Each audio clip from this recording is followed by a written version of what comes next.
नल और नील ये दोनों आपस में मुसेरे भाई थे, यानी मौसी के बेटे थे। इनकी माताएं बहन थी। इन दोनों के ऊपर एक बहुत बड़ा भयंकर कष्ट था, 3 ताप का।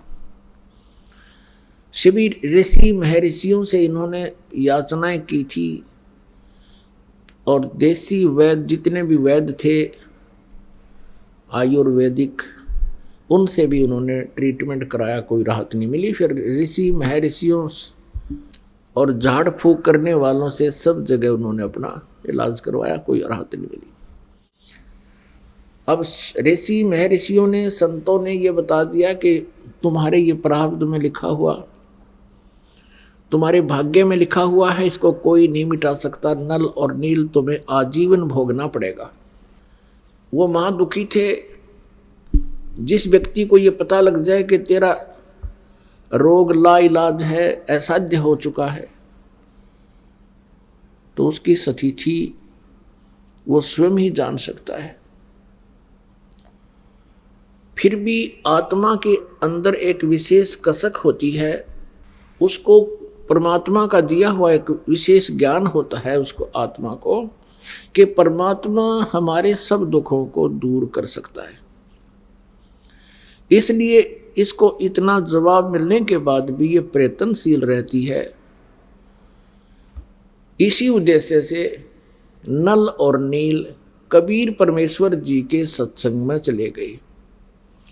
उस समय त्रेता युग में परमेश्वर कबीर देव जी मुनिंदर नाम से आए हुए थे। मुनिंदर ऋषि नाम से प्रगट थे, सहश्री रहते हैं परमात्मा। और मुनिंदर ऋषि जी की उन्होंने कहीं कई जगह से महिमा सुनी थी कि बड़े महापुरुष हैं। उनके आशीर्वाद से भयंकर से भयंकर रोग समाप्त हो जाते हैं, भाग्य बदल देते हैं वो प्रभु। नल नील को विश्वास नहीं रहा था कि ऐसे ऐसे मंडलेश्वरों के पास हम जा चुके हैं, ऐसे ऐसे सिद्धों के पास जा चुके हैं, हमें कोई राहत मिली नहीं। फिर भी इत्फाक परमात्मा की रजा होती है। उनको सहज में कबीर परमेश्वर जी का ये सत्संग सुनने का अवसर मिला। ज्यों ही परमेश्वर के चरणों में उन्होंने नमस्कार किया, परमेश्वर ने आशीर्वाद दिया, दोनों के वो रोग ठीक हो गए, कति स्वस्थ हो गए। बड़े अचंभित हुए, चरणों में पड़ के रोने लगे, हे परमात्मा आप कहाँ छुपे थे। सारी कहानी बताई कि हमारे को सब ने ये जवाब दे दिया था कि अब तुम्हारा कहीं इलाज नहीं है। हे परमेश्वर आपने बहुत दया करी हम दुखी दीनों पर। तब परमेश्वर ने कहा, बेटा ये तो एक कष्ट दूर हुआ है, आपके भाग्य में तो बहुत कष्ट हैं, असंख्य जन्मों से तुम जन्म और मर रहे हो। उसका परमानेंट ट्रीटमेंट ये है कि आप उपदेश लो हमारे से, अन्यथा और इससे भयंकर आपत्ति भी आप पर आ सकती है। अब नल नील ने कहा, भगवान हम आपके शिष्य, आप हमारे गुरु, हमें उपदेश दे दीजिए। परमेश्वर ने उपदेश दे दिया और कहा, बेटा सत्संग में आते हैं साधु संत भक्त, कोई रोगी बीमार, क्योंकि कबीर परमेश्वर के पास भी दुखी प्राणी ज़्यादा आते थे, कोई लंगड़े लूले, कोई अंधे गूंगे, कोई वृद्ध बीमार। तो कहते थे भगवान के भाई इनकी सेवा किया करो, परमात्मा की आत्माएं हैं। तो नल और नील वृद्धों के, बीमारों के बर्तन कपड़े साफ करने के लिए सत्संग के दौरान, सत्संग के दिनों में जब वो वहाँ आकर भंडारा होता था वहीं रुकते थे। दरिया के किनारे सत्संग हुआ करते थे। तो वो क्या करते थे, उनके बर्तन कपड़े ले जाते। पहले साबुन वगैरह होते नहीं थे, पहले कपड़े को बहुत देर तक जल में गीला करना पड़ता था और बर्तनों को भी ऐसे ही पहले पानी में भिगो दिया करते थे। तो दरिया के किनारे उन कपड़ों को वो दोनों कुछ पत्थर के नीचे दाब देते थे और जल में भिगो देते थे। ऐसे ही बर्तनों को पानी में डबो करके रख देते थे। वो सत्संग में सुने हुए चर्चाओं पर विचार करते थे, परमात्मा के द्वारा दिए गए वचनों पर विचार करते थे और फिर अपनी सतिथि पर भी वो प्रतिदिन जो है चिंतन करते थे। हमारी क्या बुरा हाल था, हमारा कोई जीवन नहीं था, नल नील आपस में बतलाते थे। परमात्मा आए हैं, जनता पता नहीं कब समझेगी, कहते हैं कोई मानता नहीं है।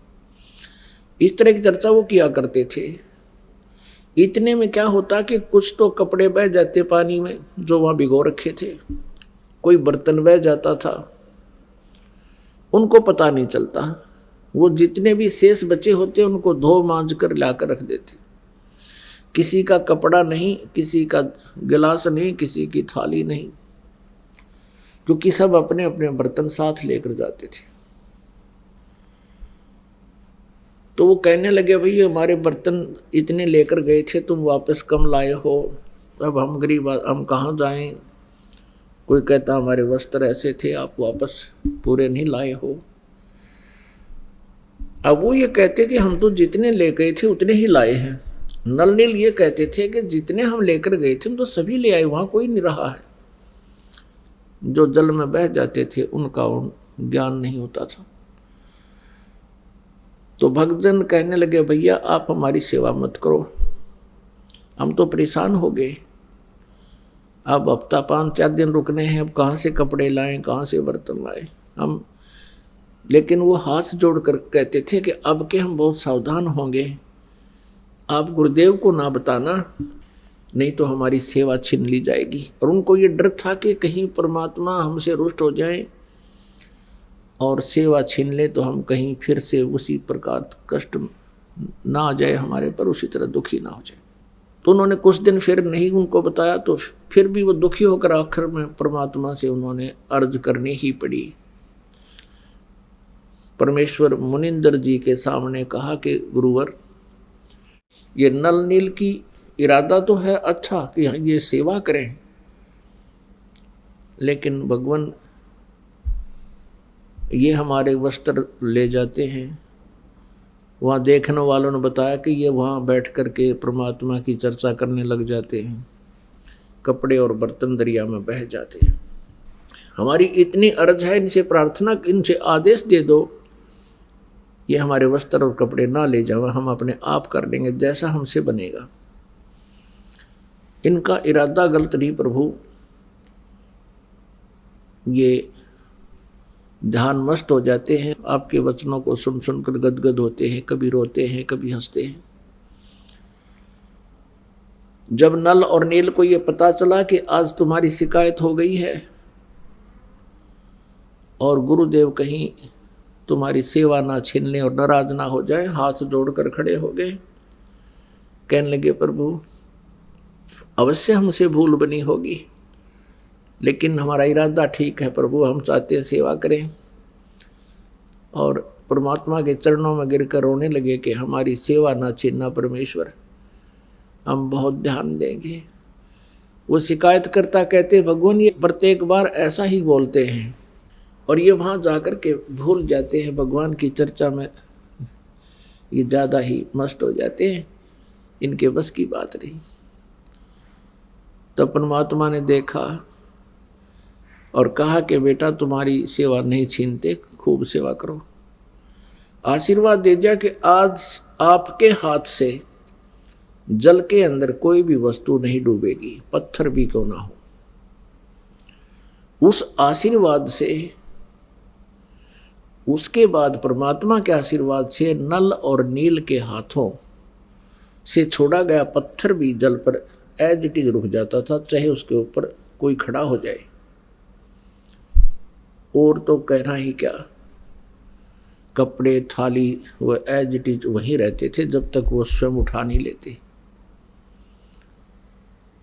तो उनकी समस्या हल हुई। इस चीज का पता था इस समुद्र देव को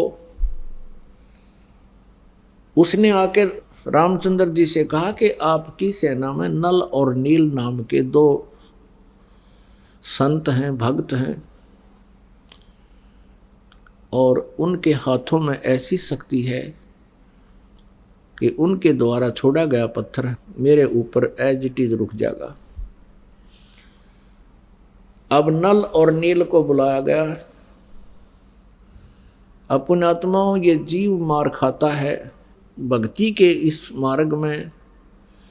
काम, क्रोध, मोह, लोभ, अहंकार, ये विष का काम करते हैं। उसमें नल और नील की जो महिमा होनी थी, उसको देखकर नल और नील बड़े प्रसन्न हो गए, फूले नहीं समाये कि हमारे को भगवान श्री रामचंद्र जी ने पुकारा है। और कहा रामचंद्र जी ने कि भी क्या तुम्हारे हाथों से पत्थर तैर जाते हैं? दोनों ने कहा हाँ जी। कहा भी ठीक है, हमें एक एक्सपेरिमेंट करके दिखाओ, ट्राई करो। उन्होंने उठाया, पत्थर जल पे रखा, वो डूब गया। नल ने रखा वो भी डूब गया, नील ने रखा वो भी डूब गया। अब समुद्र की तरफ श्री रामचंद्र जी ने देखा, शायद वो कहना चाह रहे हों कि समुद्र तो झूठ बोल रहा है, इनके हाथों में कोई शक्ति नहीं। अब समुद्र ने कहा कि भगवान, इनके हाथों में शक्ति थी, लेकिन आज इन्होंने अवश्य कोई त्रुटि की है। तब समुद्र ने कहा कि नल नील, आज तुमने क्या गलती कर दी?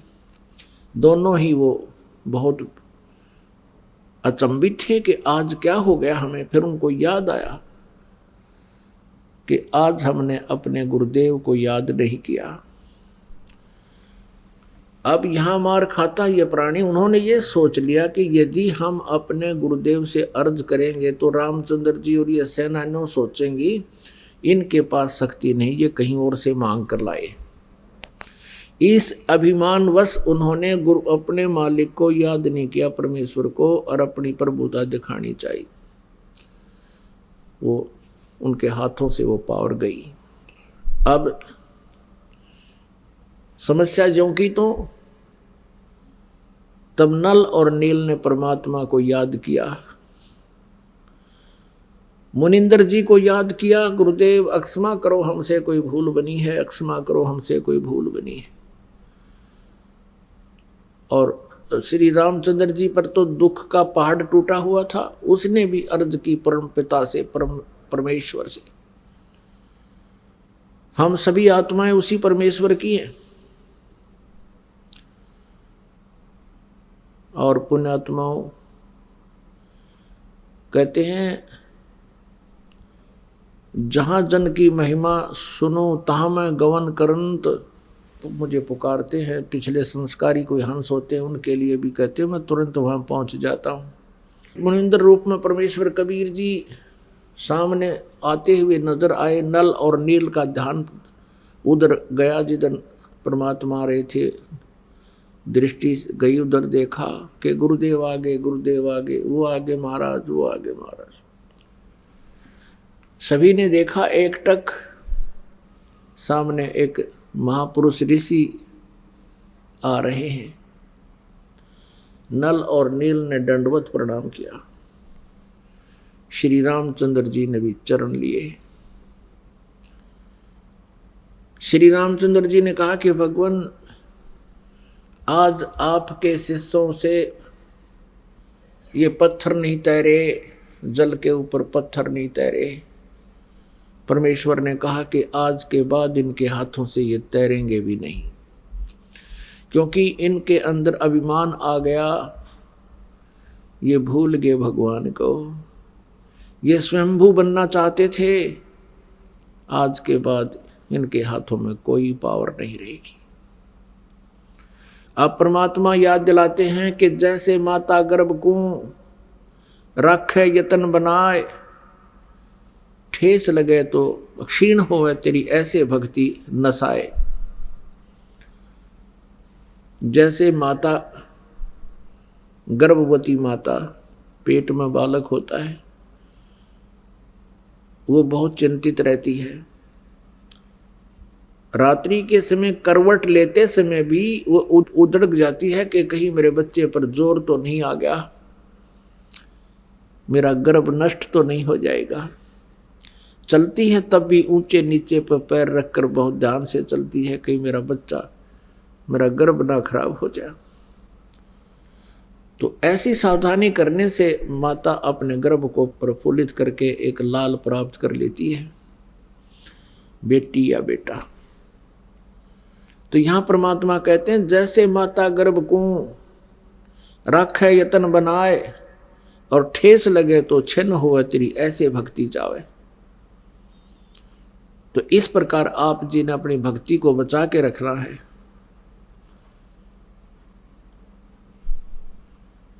काम, क्रोध, मोह, लोभ, अहंकार ये इसके शत्रु हैं। परमात्मा की मर्यादा से हट जाना तो भी हम भक्ति नष्ट कर देते हैं।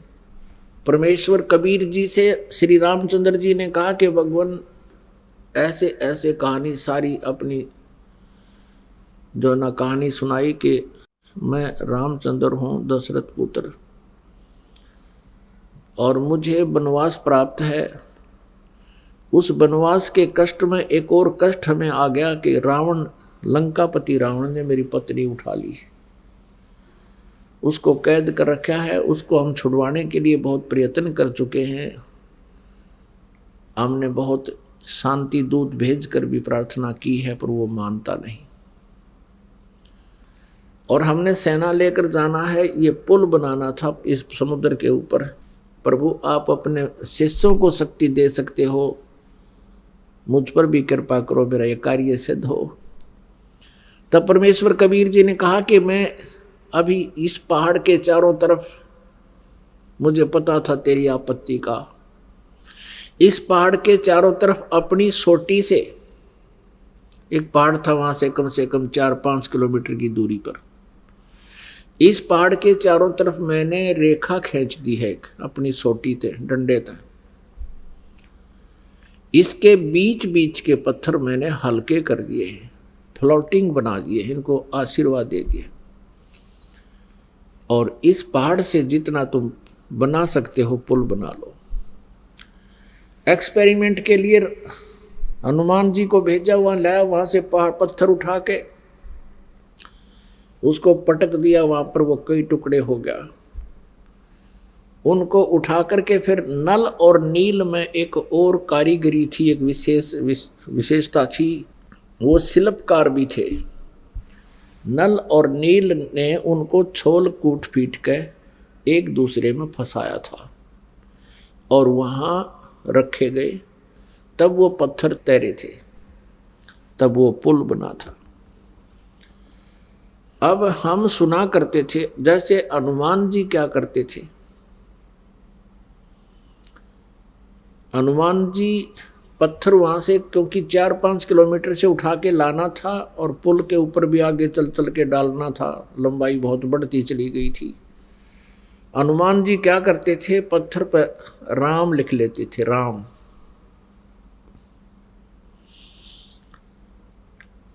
और स्वयं भी अपना मंत्र जाप करते हुए चल पड़ते थे।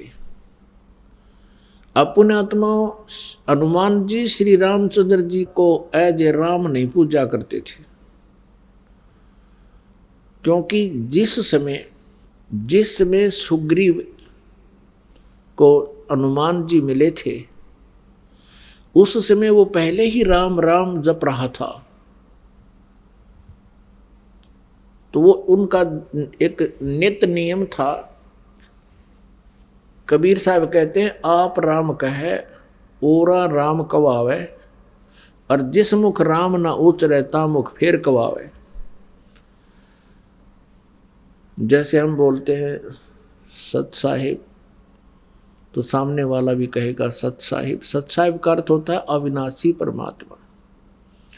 राम कहो साहिब कहो। अब पहले राम राम बोलते थे तो सामने वाला भी राम राम बोलता था। जैसे कोई कहता था चाचा राम राम, तो वो 2-3-4 बार बोल जाता राम राम राम राम राम राम भाई राम राम। तो ऐसे इस उद्देश्य से हनुमान जी लिख लेते थे राम, और जो भी वो मंत्र जाप करते थे सामने वाला भी कोई पढ़ता वो भी समझ जाता कि राम शब्द लिखा है, राम का अर्थ है राम राम। यानी अपने मंत्र को जाप करते रहो, भगवान को याद रखो, वो लिखने का उद्देश्य ये था। और कोई यूँ कहे कि हनुमान ने श्री राम नाम लिख दिया इसलिए पत्थर तिर गए, हनुमान जी वहीं थे, श्री राम वहीं थे। अब पहले हम क्या सुना करते थे कि श्री रामचंद्र जी ने पुल बना दिया समुद्र पर। कभी हम सुनते थे कि नल नील ने पुल बना दिया। नल नील को एक ऐसी शक्ति थी, उनके हाथों से पत्थर तैर जाया करते। फिर हनुमान जी ने राम नाम लिख दिया इसलिए पत्थर तैर गए। कोई सिर पैर नहीं था इन बातों का, ये लोक वेद था। यदि नल नील के हाथों में पावर थी और उसने तैर गए थे तो हनुमान जी ने राम नाम लिखने की क्या जरूरत पड़गी।